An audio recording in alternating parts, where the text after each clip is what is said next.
Well, hello there. I'm Caroline Esterson, your host, and today I'm joined by the wonderful Christine Reynolds.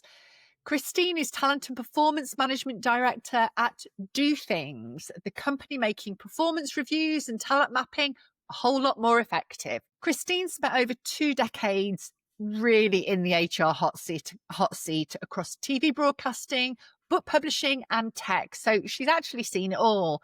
The bosses who can't look you in the eye during feedback, the awkward silences, the can I just give you some constructive criticism dread?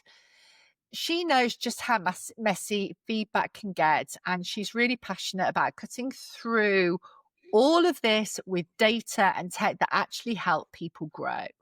So today we are tackling her favourite and, let's be honest, most terrifying topics, receiving feedback. So buckle up. This isn't a pep talk, it's a practical guide with a glint in its eye. Smart moves, slight chaos. Welcome to Little Moves, Big Careers. My new manager, Matt, he's the founder of Do Things, gave me some feedback, which was painful to hear. But he went, of all the things that you're good at and all the things that I feel there's room for improvement, the one biggest one you have. And I was like, oh, God. And he went, is receiving critical feedback. And like, so it was like a double whammy of like, oh, okay, I need to receive this well because I'm obviously not receiving feedback well. What am I supposed to do? Completely. It was just like, try and resist all normal urges. So it became a bit of a quest, and a very Australian term is like to feed your face into the wood chipper, which is like you need to go head forth into what is going to be the most painful to figure out why. Why that is such a impediment, a blocker, or maybe it's a weakness, whatever you want to look at there. But I was like, this is a whole new level of receiving feedback that I've ever experienced before, which then started a whole bunch of research into psychology pieces. And then obviously it's a huge piece if you want to be a high performer, high potential individual. The ability to receive feedback is huge. There's a whole piece to receiving feedback that I'm not sure we teach enough about at work. Yeah. And I mean, your previous podcast of imposter syndrome, right? Add that and then feedback. Melting pot, right? Yeah. Christine, isn't it really interesting because our past experiences really do govern the way that we feel about things, don't they? And I think in feedback in particular, it is one of those, because the people that I talk to have very mixed views about it. Yeah. I actually was reading a study the other day about the feedback that you receive as a child and how that shapes the way that you receive feedback as an adult. They talked about studying 3 sets of children, and you had a control group and then one group that were given feedback that was more along the lines of you're smart, you're creative, very, very much like labeling identity as the feedback. And then the other group that were praised for effort. So it was, look how persistent you are, look how much effort you put in.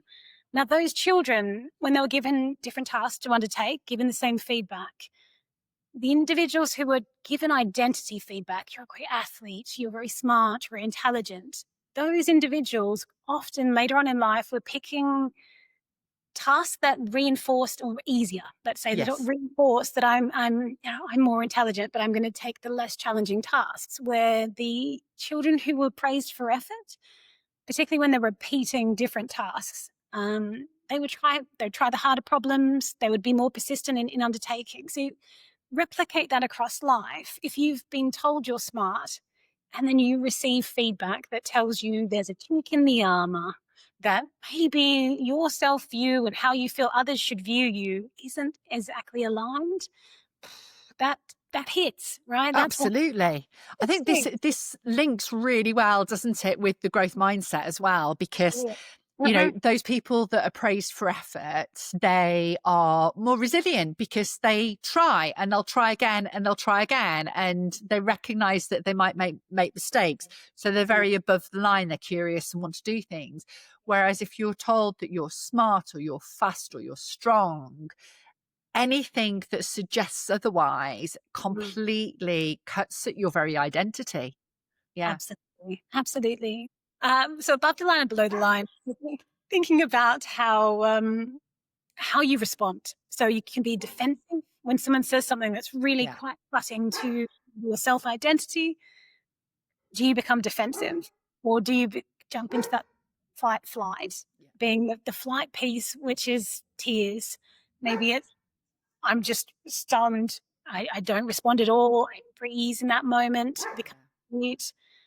If you think about times that you've given feedback to others and you want to think, oh, how did they respond? You can definitely see the defensiveness. If I tried hard, you don't understand the situation. I've got so much on my plate, or I'm now so frozen in the emotional, this has wounded me. It's quite an emotional reaction. Is that just something that you've also noticed? Yeah. Oh, completely. You can also see how it's affecting people going forward as well. It's not just in the moment, and I think that's what's really important, because the people that freeze or become defensive, they bat away that feedback. So they're just not going to grow, are they? Correct.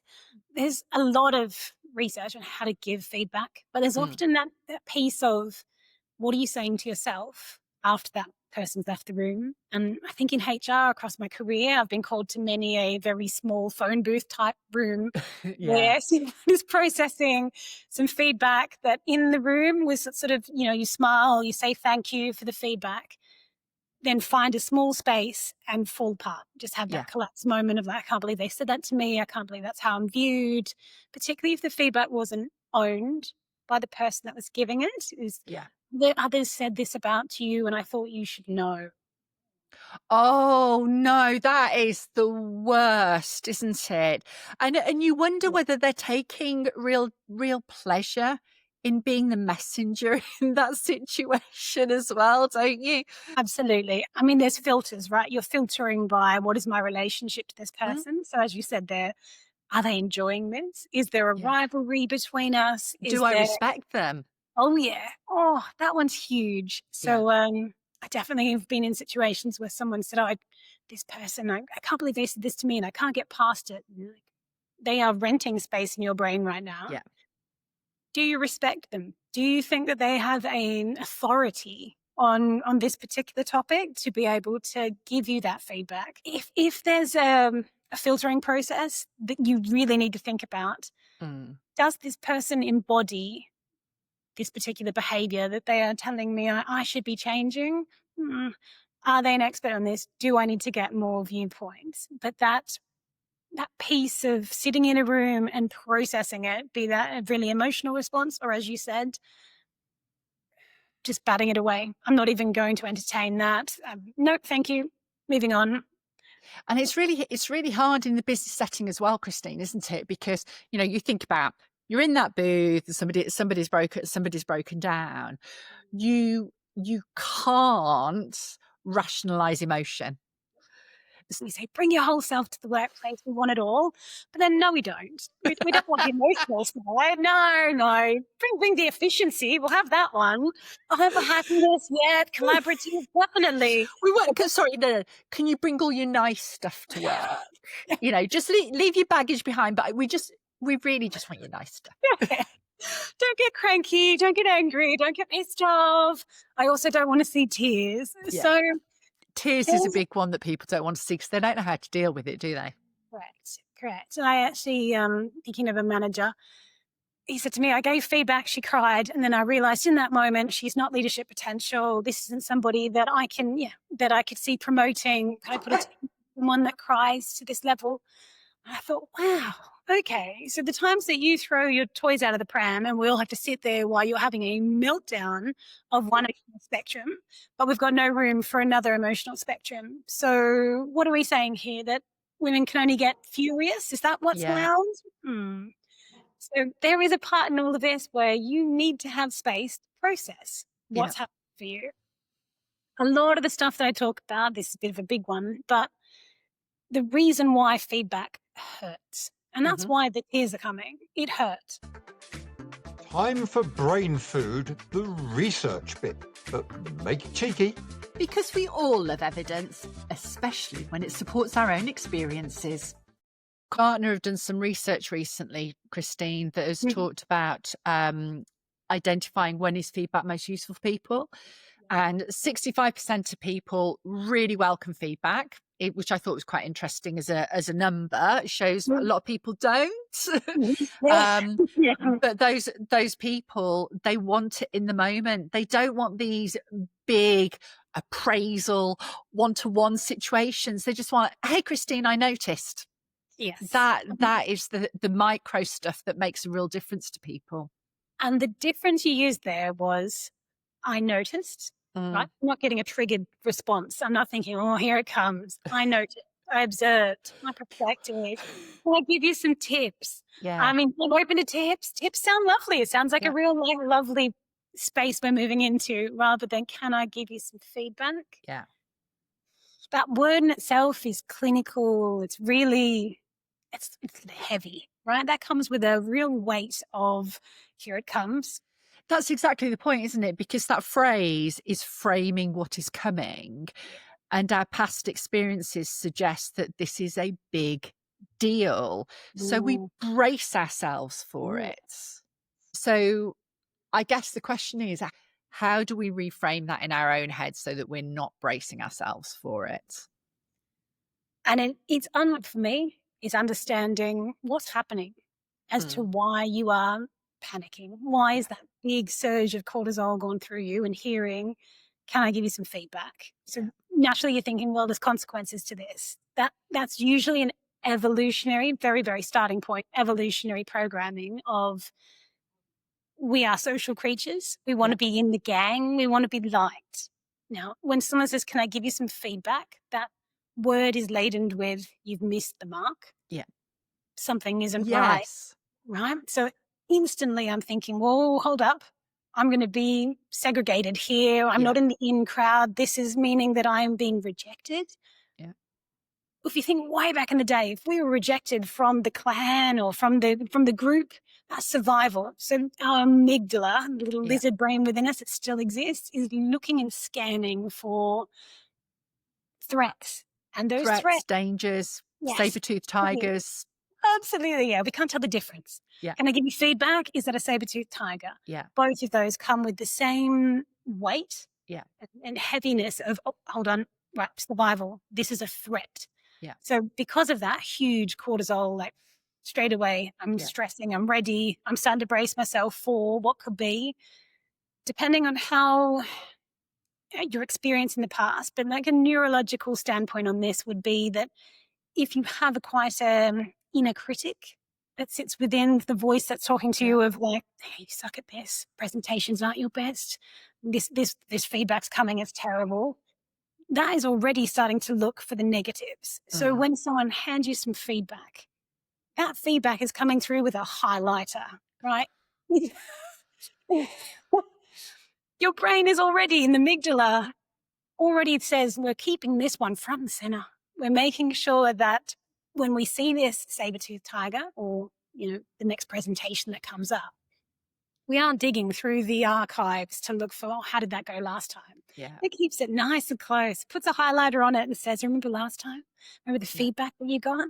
That feedback was that you talked too fast, you mumbled this, you were too confusing. Of the 20 positives that you may have heard at the time, that inner critic is looking for the negatives. Absolutely. Yeah. Of this, well, you've got another sort of layer into all of this, the sort of psychological layer of that, which is what's going on for you at the time. Yeah. So of the psychological layer, if you're a perfectionist or perfectionistic tendencies, you're hearing or looking for feedback to be super positive. I nailed this because I did so much work. All my intention, all the effort, all of my energy, research, I went to town on this. I'm not ready to hear anything other than, you nailed it. Yeah. So it's very binary. I definitely have perfectionistic tendencies, which means that when someone says, can I give you feedback? Even before they start, I'm like, oh, I failed. Because there should be no feedback. I nailed it. I'm binary. Success, failure. Perfection, failure. There isn't anything else. So straight away, Christine, you do know that there's a bit of a grey world, don't you, in between the two? Absolutely. And this is something I've been working on, right? This is the piece of your self-worth can't be tied to I'm the best, because you're not. There has to be some self-awareness that says, are you the best public speaker? Yeah. Do you have, the absolute knowledge on insert X? Yeah. So then there's gap, right? But that piece, that explaining that to a perfectionist, that's peeling back multiple layers of how you've grown up, where your self-worth comes from, how you show up, where did you get praise? Yeah. So that praise may not have been from, oh, look at all the effort you put in. It's you were smart, you're intelligent, you're a top performer. Yeah. So that path that you've been on needs to be unpicked. Adding into all of that, a perfectionist is hearing, I must nail it every time, all the time. Yeah. Add in, I'm in an environment I've never been in before, stepped into a role that's a little bit scary, maybe stepped into a whole company where I don't know what's going on, I don't know the political climate, I don't have any sort of one in my network here. Imposter syndrome creeps in. Imposter syndrome then tells you, now they've seen the mistakes and you really shouldn't have been here to start with, so they've seen it. Good. So that negative programming in our brain is naturally programmed to think about the negatives. Yeah. It gives you a survival instinct, right? It doesn't program us for happiness, which is quite sad. But in looking for the negatives, It's protecting us, isn't Absolutely. it? Our brain is wired to protect us. Anything above, that's us. We have to work really hard to get up to there. Climbing up the ladder, keeping your head above the positives. Yeah. Absolutely. So because of that negative nature, or what your brain is looking for survival, it's going to highlight or amplify anything that is negative that comes through. So of that, your intention could have been amazing. I put in so much work. It's excellent. I've made sure I've researched this to the hilt. The impact, not the same. And that impact piece is the task or the skill you're practicing. Yeah. The intent, how much you put effort into it, how much you really tried, that piece can't be questioned. You really did try. Then the impact is not about you. This is the skill that you're practicing. That journey piece is often what I talk about when I go into the room and someone is falling apart, they've crumbled. And I'm like, okay, Nice. was this about you as a person? Did they say, Caroline, you're the worst? Yeah. Full stop. No. They said the presentation wasn't great, or the, insert X of whatever feedback it was. What you did on that task at that particular point in time didn't land, that task. So we now have something that we can tangibly say, we can fix this task, the skill, if you want to. But it wasn't about you. This isn't your identity that they have attacked. Yeah. But that piece at work, how you view yourself and how you appear at work, that becomes quite blurred. Have you found really does. And I love what you said, Christine, about effort and impact. Yeah. Your effort cannot be questioned. If you don't put effort in, that's up to you. but if you're what we hope you want to make a contribution, you're working hard to improve, your effort can't be in question. It is the impact of what you've done. The ability to receive feedback is such an essential skill for high performance, isn't it? Absolutely. It's the difference between seeing somebody as interested in growth, interested in being a more rounded, maybe even moving into leadership positions. Yeah. The staff that don't ask for feedback regularly, I'm talking like micro feedback, rather than the sort of two big points in the year where we're like, better give feedback mid-year and end of year if you're lucky. But the staff that I have managed who have said to me every single one-to-one, what could have been different? What's one thing I can work on? Those tiny little bits of feedback are the ones that are shaping. And when I think, oh, that's not insecurity, they're not saying, oh, can you use something? Yeah, absolutely. It's the opposite. It's I need to keep growing.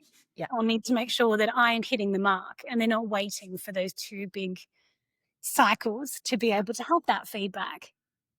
It also takes the pressure off you as a person providing feedback. I completely agree with you, Christine. The way to stop feedback being like such a big deal is to just be doing it all the time, to be asking for it. And I remember a conversation that something that you put on LinkedIn and we ended up talking about a couple of months ago about something you did with your partner on a Sunday.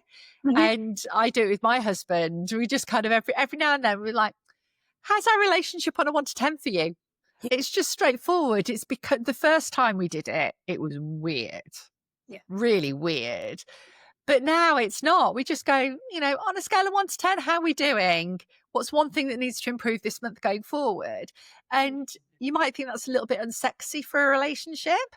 But actually, if it keeps us growing, then and it works for us, then that's really good feedback. And it stops that heaviness of I'm holding on to something that is bothering me within this relationship. I'm just able to just say it. Yeah. And I think the same goes in work as well with your colleagues.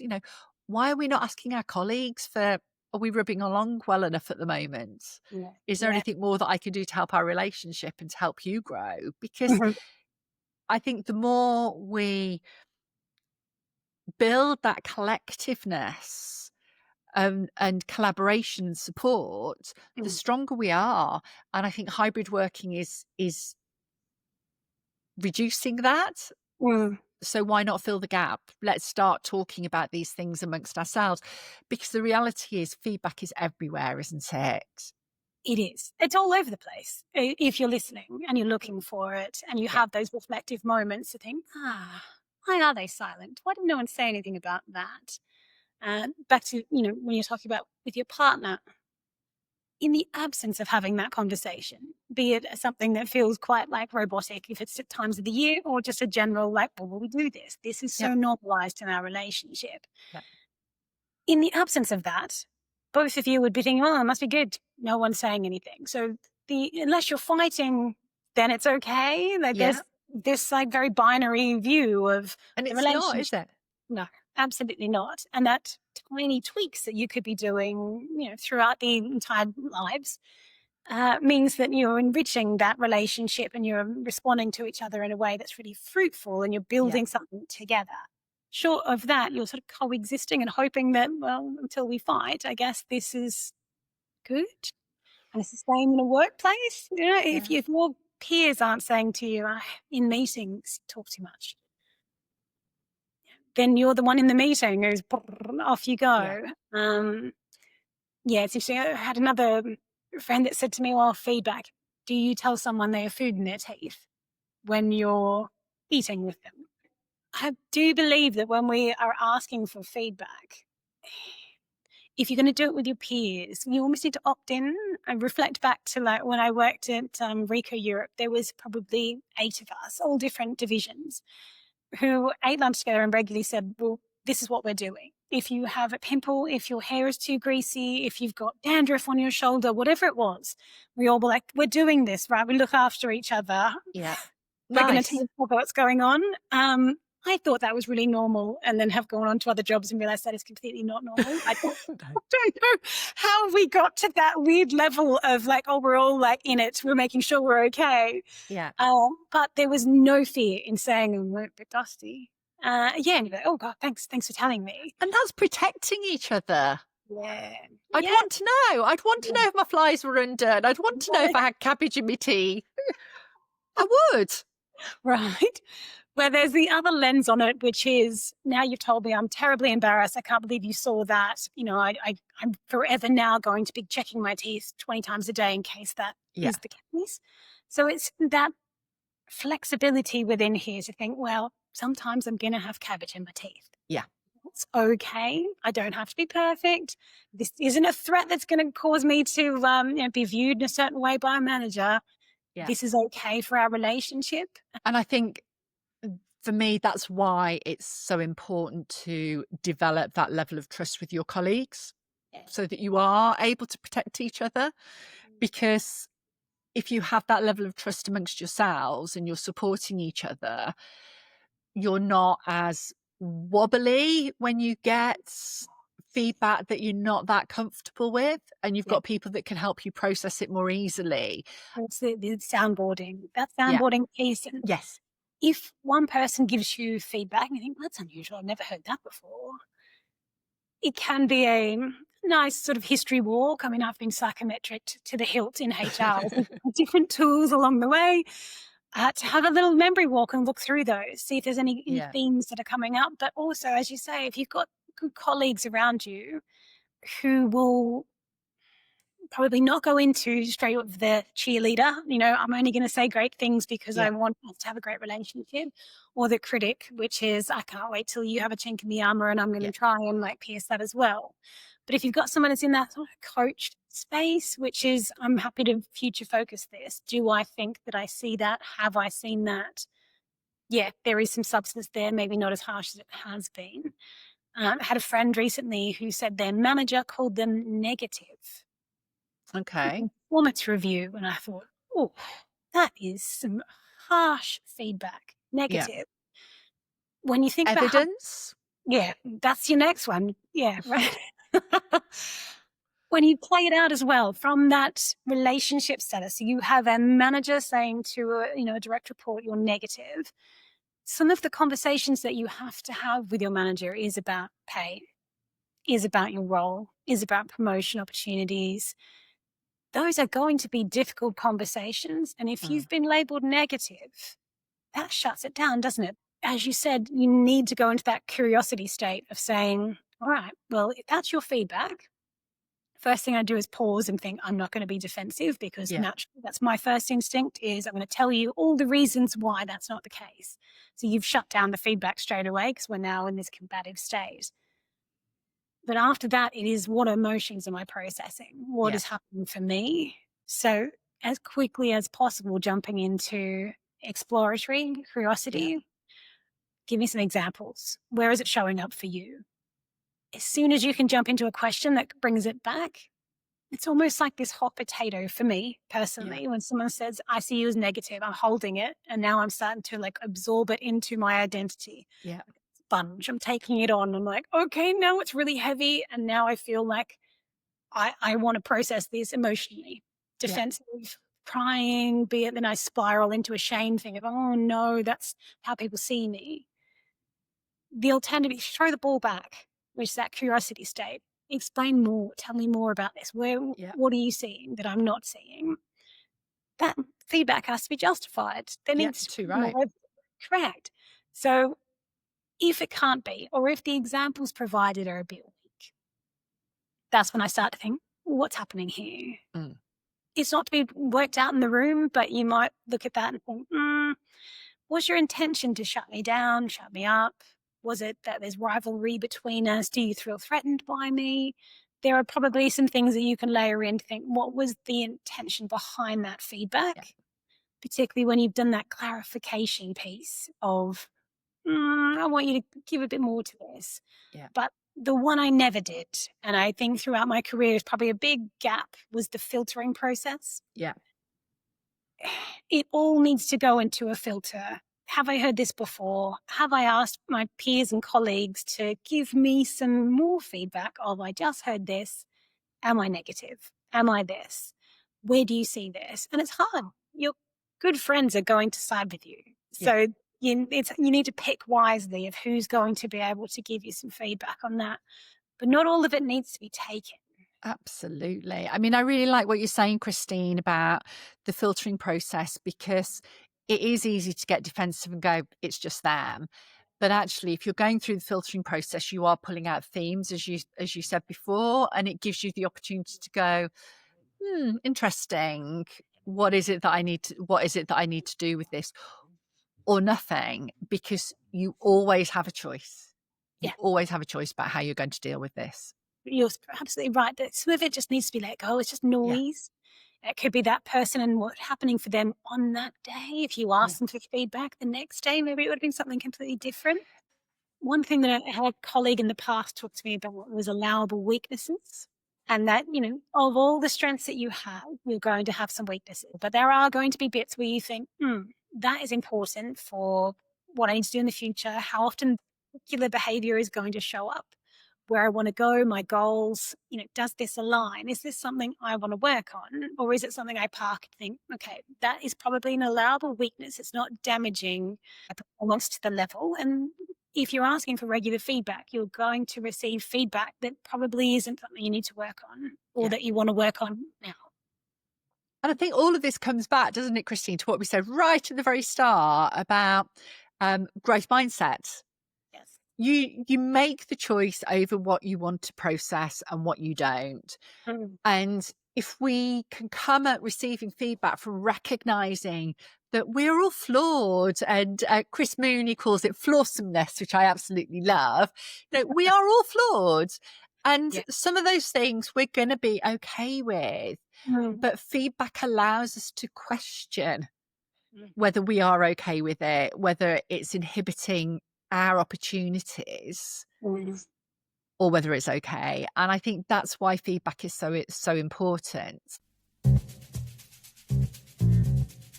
Small shifts, sharp impact. These are quick-fire career moves, real things you can do before your next coffee refill. I'd like to summarise our discussion. Really, there's been so much we've talked about, and so many stories that we've shared.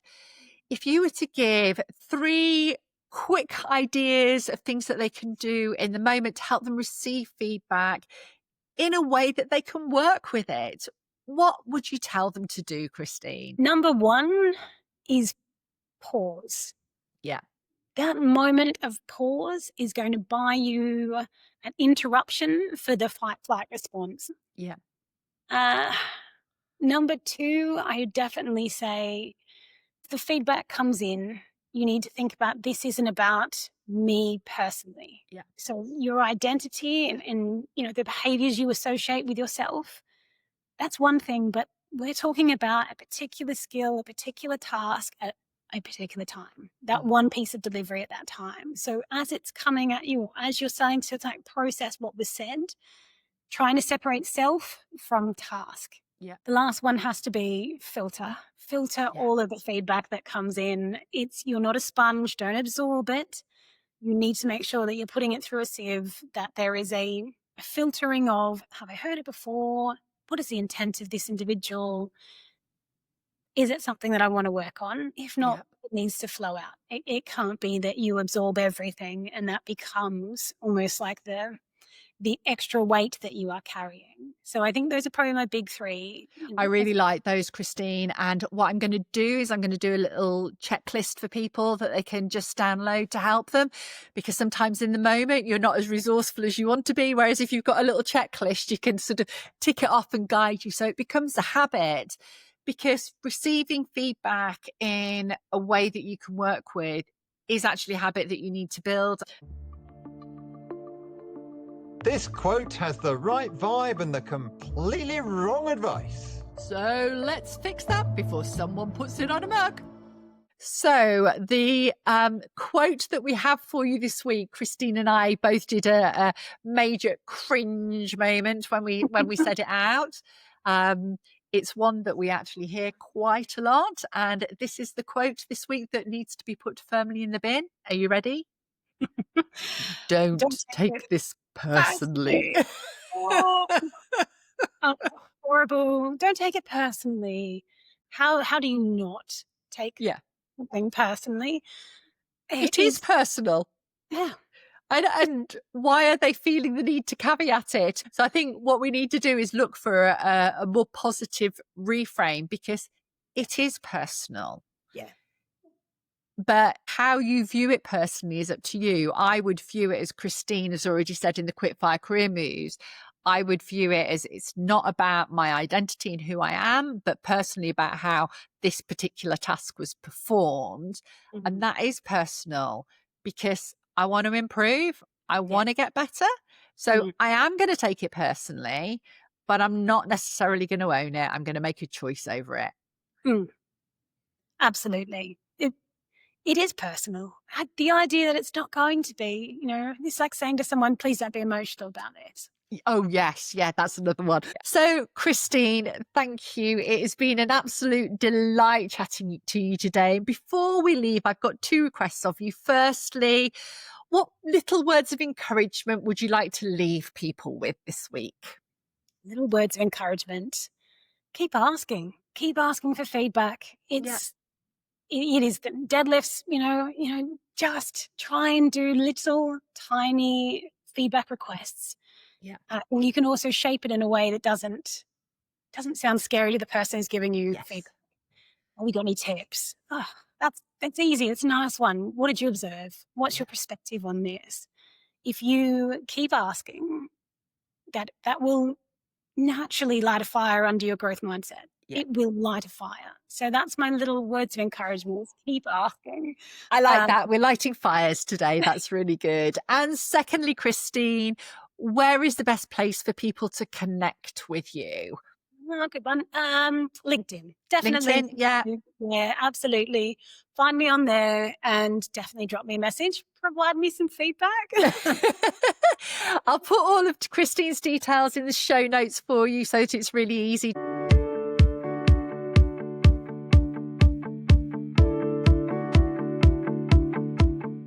Christine, thank you so much for joining me today.